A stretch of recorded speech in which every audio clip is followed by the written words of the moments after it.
우리가 큰 은혜를 경험했을 때 그다음부터는 우리의 삶이 평탄해지고 흔들림이 없어야 될 것 같습니다. 그런데 여러분, 우리가 하나님의 아무리 큰 은혜를 경험해도, 하나님이 살아계심을 목격했어도 이상하게 우리 마음에 어떤 담대한 믿음보다는 오히려 더 많은 걱정과 시험과 근심이 생길 때가 있지 않습니까?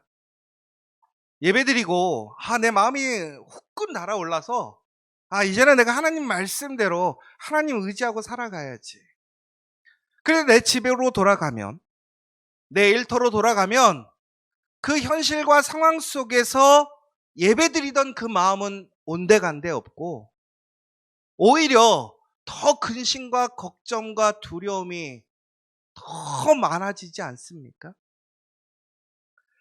여러분, 오늘 우리가 함께 나누었던 말씀을 보시면 참담한 모습을 보게 됩니다. 어떻게 이런 일이 일어날 수 있을까? 지난 시간까지 우리는 하나님께서 롯을 기억하셔서, 특별히 아브라함을 기억하셔서 롯과 그의 가족들을 구원해 주신 사건들을 보게 되었습니다. 그들은 철저히 하나님이 구원해 주실 만한 의인이 아니었습니다. 그럼에도 불구하고 아브라함을 통해서, 또한 그들에게 주어져 있는 상황 속에서 하나님 말씀에 순종함으로 그들은 하나님의 큰 은혜를 경험하게 되었습니다. 그리고 그 가정 속에서도 하나님의 말씀에 어떤 믿음이 있느냐 없느냐를 떠나서 그 말씀을 지킨 자들에게는 하나님의 은혜로 구원이 주어졌고, 그럼에도 불구하고 머뭇거리고 주저했던 사람들, 되돌아갔던 사람들은 결국에는 그 심판에 머무르게 되었음을 보게 되었습니다. 그러면 우리는 아마도 하나님의 말씀을 전적으로 의지해야 되겠구나. 내가 하나님의 말씀을 의심하지 않아야 되겠구나.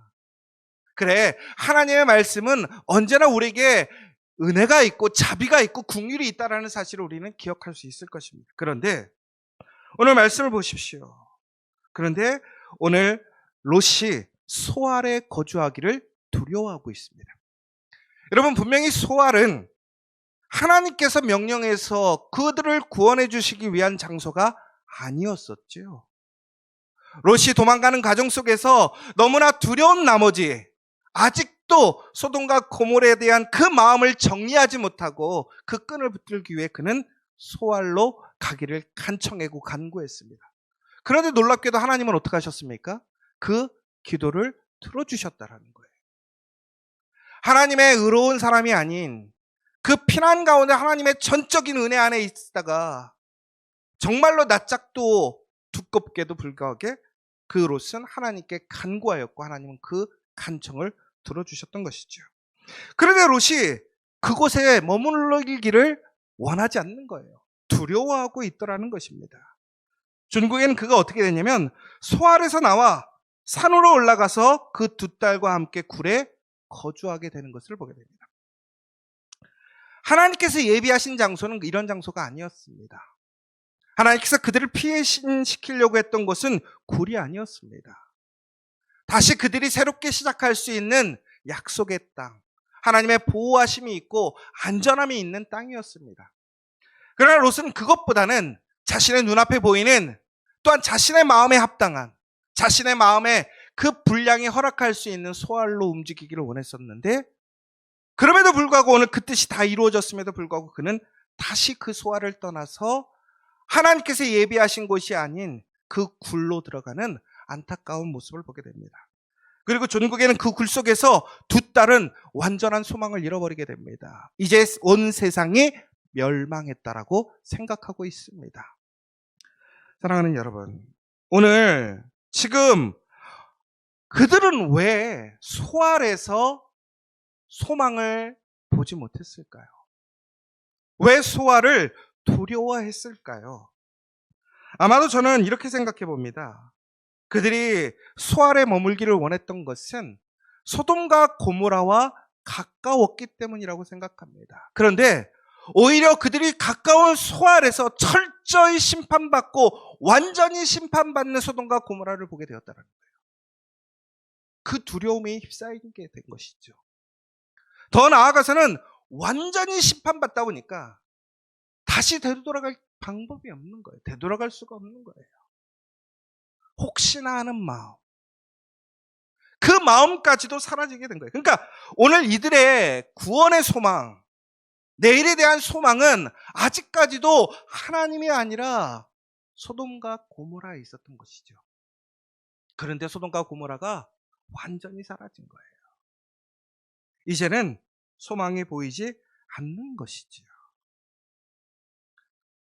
또한 이런 생각도 들었을 것 같아요. 내가 하나님을 믿을 수 있을까? 나 같은 사람이? 여러분, 종국에는 그래서 그들은 온 세상이 파괴되었다라고 생각하게 되었습니다. 여러분, 지금 온전하게 말씀을 보시면 하나님의 심판을 통해서 파괴된 것은 소돔과 고모라뿐입니다. 그런데 그들은 온 세상이 심판받았고 멸망해서 그들에게는 소망이 없다라고 생각합니다. 왜 그렇습니까? 그들의 소망이 무엇이었느냐가 분명하게 드러나는 거예요. 여러분, 우리가 무엇인가를 잃어버리고 또한 우리가 실패하게 되었을 때, 그럼에도 우리가 다시 소망을 갖고 희망을 갖는 이유는 무엇입니까? 그럼에도 하나님이 살아계시기 때문에 그렇습니다. 하나님이 나와 함께 하시기 때문에 그렇습니다. 내가 가장 존귀하게 여기는 것, 이 세상에서 가장 가치 있는 것, 영향력이 있는 것, 나를 인정해주고 나를 보호해줄 것 같은 것들을 잃어버린다 할지라도 내가 하나님을 믿고 하나님과 동행하고 있다면 우리는 결코 끝이 아니라는 거예요. 여러분들은 정말로 그렇게 믿고 계십니까? 결국은 그 딸들은요, 이러한 소망 없음에 대해 이제는 자신들을 돌보아줄, 자신들을 아내로 삼아줄 남자들이 없다라고 생각하게 됩니다. 그리고 전국에는 그들은 그의 아버지를 통해서 그들이 자녀를 갖기를 원하게 됩니다. 그 시대에는 자녀가 없는 여자들은 미래가 없는 것입니다. 소망이 없는 거예요. 여러분, 오늘 내일을 살아가면서 혹은 여러분 10년 후를 바라보면서 여러분에게 가장 중요한 것이 무엇이라고 생각하십니까?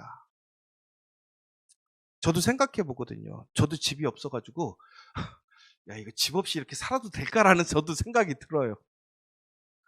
하물며 여러분들 또한 어떠시겠어요? 내 집 한 칸 없고 내 미래가 보장되어지는 직업이 없고 내 통장에 흔히 세상 사람들이 얘기하는 노후를 안전하게 준비할 수 있는 금액이 준비되어 있지 않는다면 여러분들 오늘 내일에 대한 소망과 그 안전함을 가지실 수 있겠습니까? 아마 우리가 이 세상을 살아가면서 그것을 전혀 개의치 않는다라는 것은 아마 불가능할 것 같아요. 왜 우리가 하나님의 일을 하는 것을 두려워하고 힘들어합니까? 우리가 정직하게 살아가는 것을 왜 힘들어합니까? 우리가 다른 사람들에게 선을 베풀고 섬기고 나눠주는 것을 왜 힘들어합니까? 나보다는 다른 사람들을 먼저 생각하는 것 자체가 두렵기 때문에 그렇다는 거예요. 여러분 솔직히 여기서 여러분 정말로 집안에 여유가 있고 걱정이 없으면 우리 교인들 중에 아낌없이 안 나눠줄 사람이 어디 있겠어요? 우리 교인들은 정말 보면요 성격상 더 나눠주면 나눠줬지 아끼지 않을 사람들이에요. 그럼에도 불구하고 우리가 왜 좋은 일, 교회 일에 우리가 더 열심히 참여하지 못하고 나눠주지 못합니까? 내 현실이 그렇고 미래를 준비하는 과정들이 너무나 벅차기 때문에 그렇지 않습니까? 그런데 여러분 우리가 기억해야 될 것은 무엇이냐면 우리의 소망과 능력이 되는 것은 결코 그것이 아니라 하나님이라는 사실을 기억하시기 바랍니다. 여러분들이 하나님을 알고 하나님이 살아계심을 믿고 하나님이 예수 그리스도를 통해서 우리를 구원하셨던 것처럼 또한 예수님이 죽음에서 부활하심으로 그 죽음마저도 이겨내셨던 그 사실을 여러분들이 믿는다면 우리는 어떠한 상황과 어떠한 조건 속에서도 두려워하지 않을 수 있다는 사실입니다. 여러분에게는 무엇이 여러분의 소망이 되십니까? 여러분 오늘 그들은 이제 진심으로 모든 세상이 사라졌다고 생각합니다. 그리고 결국에는 이들은 각자 자기 소견에 옳은 대로 행하게 됩니다. 여러분, 이 이야기가 어디에 나오는 거죠? 사사기에 나오는 이야기입니다. 결국에는 우리가요, 하나님의 그 믿음을 잃어버리면, 하나님을 철저히 의지하고 하나님께 두는 소망이 없어지면 우리는 우리가 바라는 대로 살아갈 수밖에 없습니다. 우리의 눈에 보이는 상황대로 살아갈 수밖에 없습니다. 여러분, 그것이 바로 생존 본능이라는 거예요. 그래, 여러분, 우리가 기억해야 될 것은 본능대로 산다고 우리가 결코 우리의 생명을 지키는 것이 아닙니다. 우리의 가정을 지키고 우리의 일터를 지키고 우리 교회를 지키는 것이 결코 아닙니다. 제가 요즘에 많은 일들을 경험하면서 다시 한번 느끼는 게 있어요. 우리가 어떤 일들을 할 때 보면, 여러분, 손해를 보면 유익이 생깁니까? 이익이 생깁니까? 결코 그렇지 않죠. 이문이 나야 이익이 생기는 것 아닙니까? 여러분, 그런데 놀랍게도 성경에서는 무엇이라고 되어 있냐면 손해보라고 되어 있습니다. 내가 아니라 다른 사람에게 먼저 나의 것을 양보하고 섬기라고 되어 있습니다. 여러분, 그렇다면 우리의 인생은 성공할 수 있겠습니까? 우리의 삶을 보장받을 수 있겠습니까? 그런데 참 놀라운 게, 지난주에 우리 장로님하고 같이 얘기하다가 우리가 그랬어요. 결론이 뭐였냐면 우리는 손해보고 사는데 우리가 제일 부자다. 아멘. 여러분, 제가 지난주에 참 여러 가지로 복잡한 일이 있었어요. 이번 주에 정말로 참 힘들고 어렵고, 야, 내가 빨리 은퇴해야지 이런 생각을 하고 있는데, 그런데 가만히 생각해 보니까 정말 은혜인 거예요. 여러분 잘 아시겠지만 우리 교회에 재산이 없어요. 사람들이 되게 신기해요. 우리 교회에 재산이 없어요. 그런데 우리 교회의 자랑이 뭔지 아십니까? 사람이고 사역이에요. 다른 교회가 뭐라고 얘기하냐면, 우리가 생각하는 그러한 사람을 세우고 사역을 하려면 재산이 있어야 된다고 생각해요. 그 힘이 없으면, 세상에서 인정하는 그 힘이 없으면 그 사역을 할 수 없다고 생각해요. 그런데 놀랍게도 우리는 세상의 기준에 그러한 힘은 갖고 있지 않습니다. 그런데 우리는 어떤 교회보다도 강력한 자랑스러운 사역을 하고 있고요. 우리 믿음의 성도들이 세워져 있고 사역자들이 세워져 있습니다. 그런데 그 비결이 무엇이었느냐? 항상 우리는 손해보는 자리에 서 있었다라는 거예요. 그것은 다시 얘기하자면 철저하게 하나님의 말씀을 의지하고 하나님을 바라보고 하나님을 따라갔기 때문에 하나님께서, 우리가 인간적으로는 손해가 날지언정 하나님께서 우리의 그 손해를 채워주셨더라는 거예요. 그런데 오늘 롯과 그의 딸들은 그 현실 속에 갇혀버렸습니다. 그리고 그들의 소망을 잃어버리니까 낙담하게 되었습니다. 하나님을 바라보지 못하는 거예요. 하나님을 신뢰하지 못하는 거예요. 그러니까 결국에는 자기가 원하는 대로 살 수밖에 없었고 세상의 방식대로 판단할 수밖에 없었더라는 것입니다. 여러분, 제가 참 신기했어요. 이 딸들이요, 여러분 기억하십니까? 그 소돔과 고모라에서 처녀로 살았더라는 거예요. 그렇게 성적으로, 윤리적으로, 도덕적으로 문란했던 소돔과 고모라에서 남자를 알지 못하는 내 딸들이 있는데 너희들이 그들을 취하라라고 롯이 얘기를 했었던 것을 기억하십니까?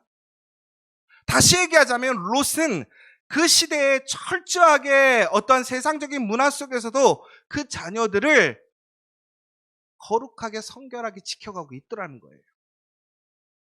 그런데 여러분, 오늘 그렇게 말씀대로 잘 살았던 사람들이 큰 문제가 생겼을 때 사람들을 변화시키지 못하는, 그 영향력을 발휘하지 못하는 능력을 보게 되었고, 또 오늘 그러한 상황 속에서 하나님을 의지하고 하나님을 바라볼 수 있을 것 같은데 하나님을 바라보고 있지 못하더라는 거예요.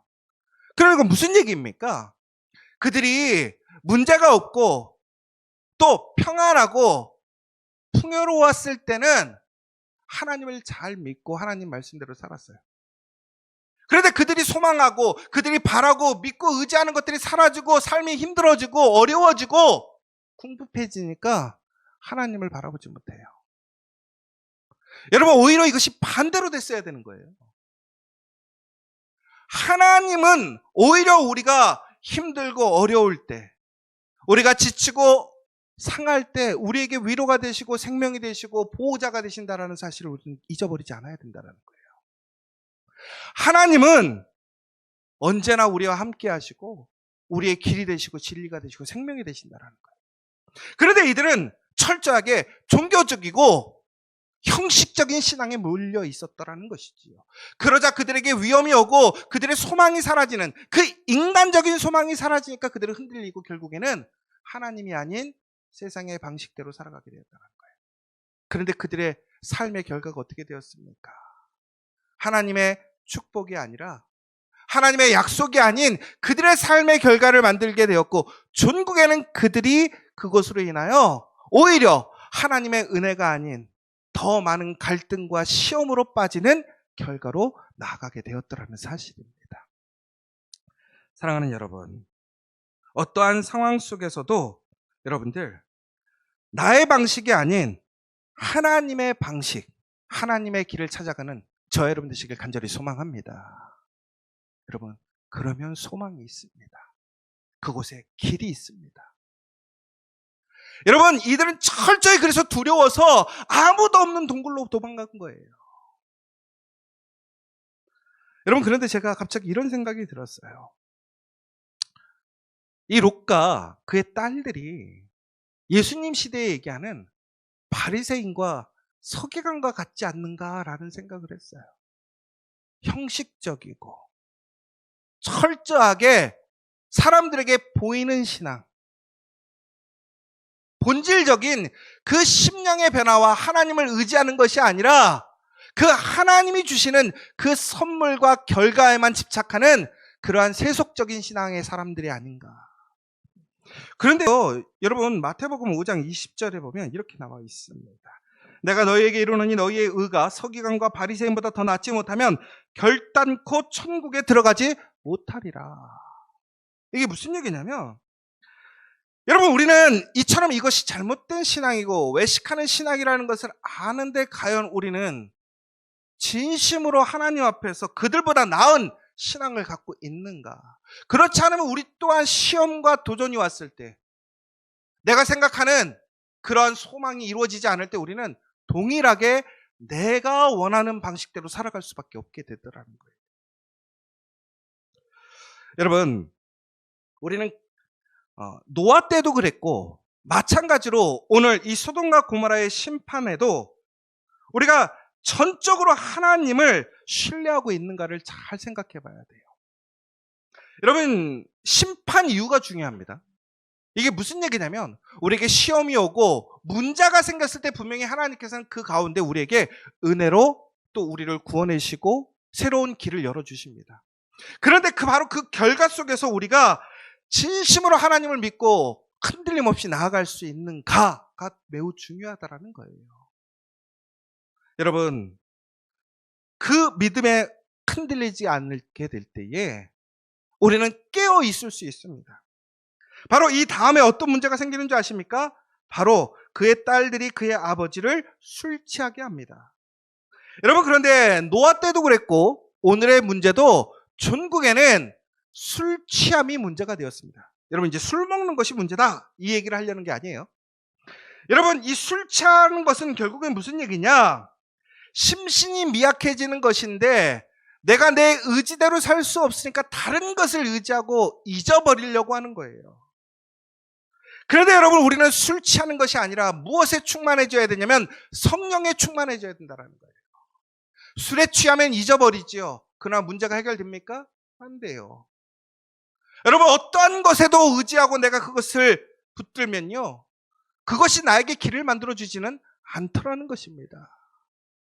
사랑하는 여러분, 정말로 여러분들에게 필요한 것이 무엇입니까? 여러분들이 의지해야 될 것이 뭐냐라는 거예요. 여러분, 우리가 정말로 심신미약이 아닌 성령 충만으로 살아가게 되려면 나를 놓아버리는 것이 아니라 성령 안에서 깨어서 담대히 살아갈 수 있기를 소망하시기 바랍니다. 여러분, 그러려면 어떻게 해야 됩니까? 우리는 항상 주의 일에 힘써야 한다는 거예요. 로마서 12장 2절에 보면 너희는 이 세대를 본받지 말고 오직 마음을 새롭게 함으로 변화를 받아 하나님의 선하시고 기뻐하시고 온전하신 뜻이 무엇인지 분별하도록 하라라고 되어 있습니다. 여러분, 오늘 우리의 순간 속에서 내 문제 속에서 낭망하고 정말로 힘들어서 술 취하는 것이 아니라 오히려 더욱더 하나님의 성령을 붙들기 위해 기도의 자리로, 말씀의 자리로 나아가십시오. 그리고 성령 충만한 그 상태를 지켜가도록 힘쓰십시오. 그러면 여러분, 오늘 우리는 동굴이 아닌 하나님께서 약속하신 그 자리로 담대하게 걸어갈 수 있는 것이고, 그곳을 통해서 다시 시작할 수 있는 하나님의 놀라운 섭리와 은혜로 나아갈 수 있다는 사실이에요. 여러분, 우리 지저처치가 행하는 모든 일들이 항상 보면 새로운 일입니다. 도전하는 일입니다. 준비되어 있지 않는 일입니다. 그럼에도 불구하고 우리가 그 일들을 감당할 수 있는 일은 무엇입니까? 우리가 특별한 능력이 있어서? 아니에요. 여러분, 우리가 그런 가운데 있지만 하나님의 성령을 붙들고 우리가 기도하고 온 마음과 뜻을 하나로 모아 하나님의 길로 나아가기 때문에 하나님께서 우리에게 힘주시기 때문에 가능한 일입니다. 여러분, 어떠한 순간에도 그 소망을 잊지 마시고 성령을 잃어버리지 마십시오. 그리고 마지막으로 우리는 어떠한 순간에도 하나님이 아닌 다른 것에 나의 의지와 결단을 내어주지 않아야 된다는 거예요. 여러분, 세상적으로 얘기하면 무슨 얘기냐면 주도권을 뺏기지 않아야 돼요. 여러분, 우리의 주도권이 어디에 있어야 되느냐? 세상에게 우리의 주도권을 내어주는 것이 아니라 성령을 통해서 우리가 주도권을 붙들고 있어야 된다는 거예요. 우리는 성령을 통해서 세상을 이끌어가는 사람들이 돼야 되고, 가정이 돼야 되고, 일터가 돼야 되는 줄 믿으시기 바랍니다. 여러분, 결코 침노당하는 자가 아니라 침노하는 자임을 기억하시기 바랍니다. 여러분, 모든 것을 이기고 승리하는 자임을 기억하시기 바랍니다. 여러분, 오늘 이러한 상황이 온다 할지라도 여러분 두려워하지 마시고 이겨내시기 바랍니다. 여러분, 제가 그러면서 생각해 봤어요. 이 바리새인과 이 서기관은요, 요즘 사람으로 치자면 그 시대에 요즘의 기업가들과 같은 사람인 것 같아요. 왜 그러냐면 요즘은 현대 우리가 살아가는 이 시대에 가장 큰 영향력을 발휘하는 사람들이 누구냐? 정치인도 아니고 종교인도 아니고 기업가들하는 거예요. 여러분, 이 시대를 변혁시키는 사람들이 누구입니까? 기업가들하는 거예요. 이 땅에서 가장 큰 선행을 베푸는 사람들이 누구입니까? 기업가들이라는 거예요. 요즘은 그래서 기업가 정신에 대해서 많은 이야기를 하고 있습니다. 그래서 제가 한 가지 좀 보여드리려고 하는데요. 요즘 보면 기업가의 특징에 대해서 얘기를 하고 있습니다. 기업가는 선구자의 기질이 있더라는 거예요. 그들은 다른 사람들이 볼 수 없는 기회를 볼 수 있는 능력을 가지고 있고 그들의 비전을 현실로 만들기 위해 노력하는 사람이라고 합니다. 위험 감수자라고 합니다. 위험 감수자는 뭐냐면 기업가 정신에는 계산된 위험을 감수하는 사람이라고 되어 있습니다. 또한 안락한 영역을 벗어나서 기꺼이 불확실성을 극복하고 대담한 결정을 내리는 사람. 그들은 실패가 가능성이 있다는 것을 이해하지만 좌절보다는 학습 경험으로 본다는 것입니다. 또한 기업가는 혁신가라고 얘기합니다. 그들은 혁신을 통해 번성하게 된다고 합니다. 기존 제품, 서비스 또는 프로세스를 개선하거나 완전히 새로운 것을 만드는 방법을 지속적으로 모색하고 그들은 틀 밖에서 생각하고 통념에 도전하는 것을 두려워하지 않는 창의적인 문제 해결사라고 얘기하고 있습니다. 또한 기업가는 탄력성을 가진 사람이라고 합니다. 비즈니스를 구축하는 것은 기복이 있는 도전적인 여정입니다. 기업가는 장애물, 좌절 및 실패에 직면하여 회복력이 있어야 한다고 합니다. 그들은 실패에서 회복하고 실수로부터 배우고 계속해서 앞으로 나아가게 된다고 합니다. 또한 스스로 동기를 부여하는 사람이라고 합니다. 기업가는 높은 동기를 부여받고 성공을 위해 노력하는 스스로 시작하는 사람입니다. 그들은 강력한 내적 통제 소재를 가지고 있으며 이는 그들이 자신의 운명을 형성할 수 있는 힘이 있다고 믿는 것을 의미한다고 합니다. 그들은 스스로 야심찬 목표를 설정하고 이를 적극적으로 추구한다고 합니다. 네트워킹 기술을 가진 자라고 합니다. 성공적인 기업가는 관계 구축 및 네트워킹의 가치를 이해한다고 합니다. 그들은 멘토, 업계 전문가, 잠재 고객 및 기타 기업가와 연결할 기회를 적극적으로 찾는다고 합니다. 네트워킹은 그들에게 귀중한 통찰력과 지원 및 협력 기회를 제공한다고 합니다. 또한 적응성을 가지고 있는 사람이라고 합니다. 비즈니스 환경은 끊임없이 진화하고 있으며 기업가는 변화하는 환경에 적응할 수 있어야 한다고 합니다. 그들은 새로운 기술, 시장 동향 및 고객 선호도를 수용합니다. 그들은 신속하게 전략을 조정하고 필요할 때 사업을 선회하기도 한다고 합니다. 끈기가 있는 사람이라고 합니다. 기업가 정신에는 인내와 결단력이 필요합니다. 기업가는 목표를 달성하기 위해 기꺼이 오랜 시간을 투자하고 열심히 일하며 장애물을 극복합니다. 그들은 절대 포기하지 않는 태도를 가지고 있으며 끈질기게 성공을 추구합니다. 리더십이 있다고 합니다. 기업가는 종종 조직 내에서 리더 역할을 한다고 합니다. 그들은 팀에 영감을 주고 동기를 부여하며 지침과 지침을 제공하고 주요한 결정을 내리게 됩니다. 효과적인 리더십 기술은 강력하고 응집력 있는 팀을 구축하는 데 필수적이라고 합니다. 그리고 사회적으로 영향력을 끼친다고 합니다. 많은 기업가들은 사회에 긍정적인 영향을 미치고자 하는 욕구에 의해 움직인다고 합니다. 그들은 지속가능한 제품을 만들거나 지역사회를 지원하거나 사회적 대의를 옹호하는 등 비즈니스를 통해 사회적 또는 환경적 문제를 해결하기 위해 노력한다고 합니다. 제가 오늘 왜 이 얘기를 하느냐? 여러분들 성공한 기업가처럼 되고 싶지 않습니까? 여러분 하물며 세상을 살아가는 기업가마저도 이러한 고난과 도전 속에서 굴복하지 않고 이겨내는 모습을 갖고 있더라는 거예요. 그런데 우리는 그 기업가들보다 더 간절한 소망과 능력이 있지 않습니까? 왜 우리는 이런 기업가보다도 더 이런 기업가 정신도 갖추지 못한 삶을 살아갈 때가 얼마나 많은지 모릅니다. 사랑하는 여러분, 제가 그래서 한번 생각해 봤어요. 바리새인과 서기관이 그 시대의 기업가 정신을 가지고 살아가고 있었다면 오늘 우리에게 주는 메시지는 무엇이냐면 우리가 살아가는 이 현실 속에서 바리새인과 서기관보다 오히려 이 기업가들보다 더 나은 믿음과 의를 행하는 우리 믿음의 사람들이 되어야 되지 않겠습니까? 여러분 그렇다면 우리는 어떠한 순간에도 좌절하지 않고 포기하지 않을 수 있습니다. 인내하며 끈기 있게 승리할 수 있습니다. 그 가운데 우리가 지켜야 될 것이 무엇인지를 분명하게 인식하고 우리는 그 가운데 하나님을 의지하고 성령을 의지함으로 승리하는 삶을 살아갈 수 있습니다. 오늘의 환경에 좌절하거나 굴복하는 것이 아니라 오히려 그 환경을 변화시키고 환경을 이끌어가는 리더가 될 수 있습니다. 오늘 우리 지저스 처치를 그러한 교회로 세우신 줄 믿으시기 바랍니다. 여러분들을 그 믿음의 그 도전자로 개척자로 세우신 줄 믿기 바랍니다. 여러분, 우리는 동굴로 도망갈 사람이 아닙니다. 오늘 우리의 삶의 자리에서 하나님께서 부르신 그 사명을 온전히 감당하고 그 세상을 변화시키는 저와 여러분 되시기를 간절히 소망합니다.